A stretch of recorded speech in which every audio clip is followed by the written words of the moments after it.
Okay, so we got the grass all pulled up from around our peach tree. The salt grass, that's what we call it. It's a lot longer than normal grass. The blades are a lot thicker.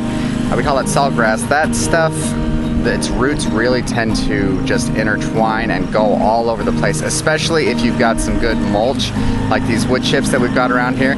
They grow like mad in that.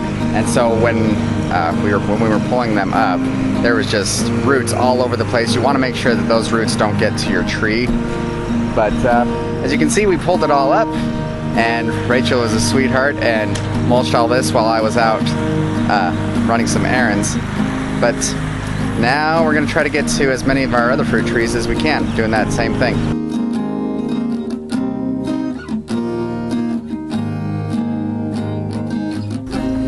See all that root? Nasty stuff. You can't really tell. But on the ends of some of these roots, they're pointy, and these things are fairly brittle. Those things are just like tiny little daggers. They stab right through your tree sometimes.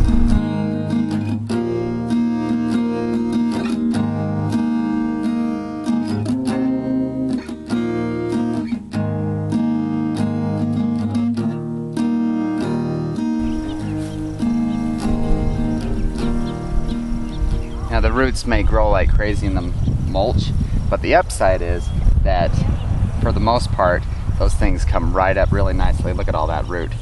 They really just pull up out of this nice soft mulch.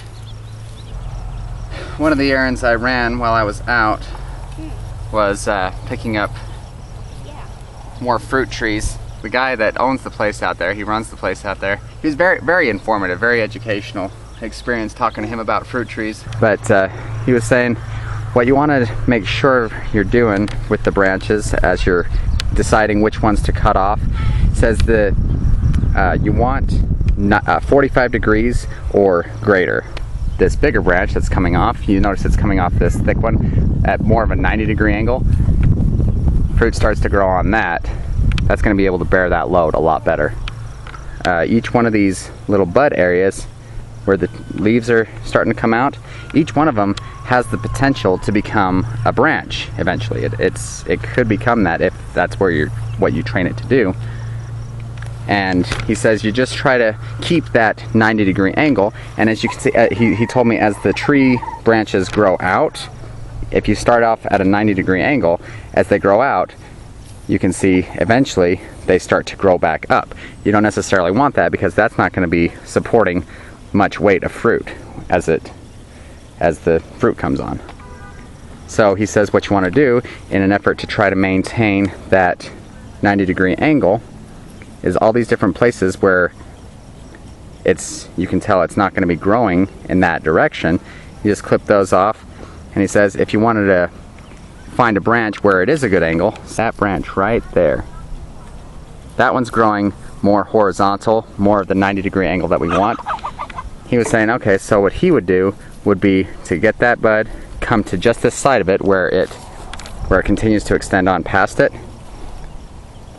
come this way, and just past it, you clip that off. It's not going to be growing anymore out this way, so it's going to direct a lot of its strength right here. So little tips we learn along the way. Always learning. That's one of the blessings and curses of this kind of work. So you've got all that salt grass out of there. Just need to remulch it.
Oh, he's big. Big guy.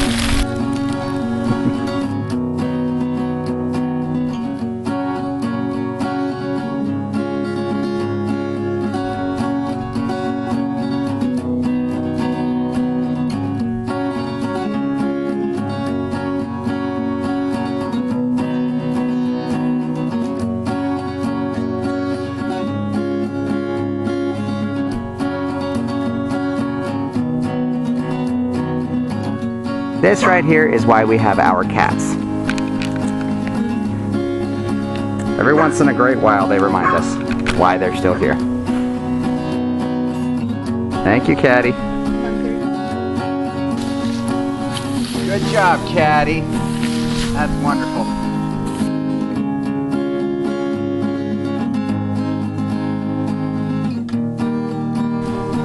That was a lot of grass.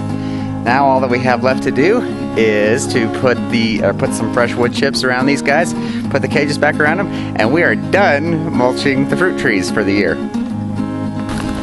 We add wood chips or mulch to our fruit trees because they're really amazing at holding the water in around the tree. Like after we water this thing, it can be a hot, dry day. You dig down a couple, just maybe an inch and a half, couple inches, it's still wet as can be if you have these wood chips around your tree. One thing you want to make sure of though, if you're going to do this with your fruit trees, or any tree for that matter, when you put the mulch around your tree, you don't want them sitting, you don't want the wood chips sitting right up against the tree itself, because for the same reason, they hold really good water, but if they're holding water right up against the trunk, the trunk may have a tendency to get some rot in it. So you just push them back a little ways, the trunk will stay dry. That's about what you want. Another thing, if you're going to add wood chips, you may want to consider adding a little bit of nitrogen, whether that's pelletized urea or cow manure. One thing about the wood chips, they're carbon, and in order to break down, they pull nitrogen. They may pull nitrogen away from the fruit tree. So in an effort to try to let the fruit tree have the nitrogen it needs, these wood chips are another nitrogen source to help them break down. Also, used coffee grounds. They're also an excellent source of nitrogen. If you drink coffee, we like our coffee here, instead of just dumping your grounds in the trash, you can bring your used coffee, the filter and all, out and just dump it around your fruit trees.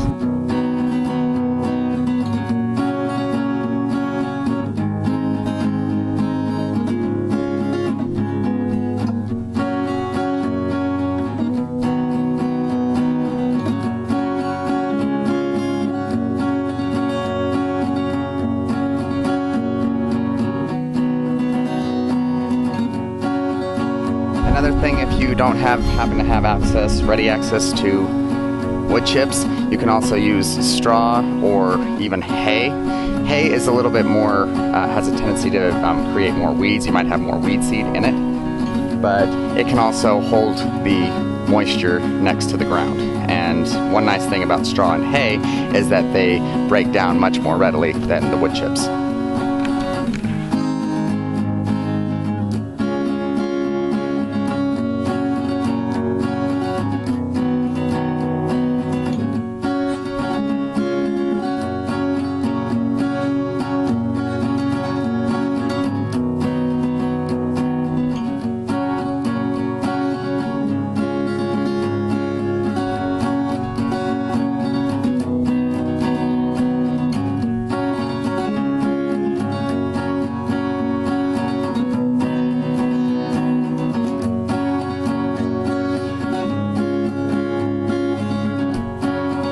It feels especially good to get some mulch around these maple trees.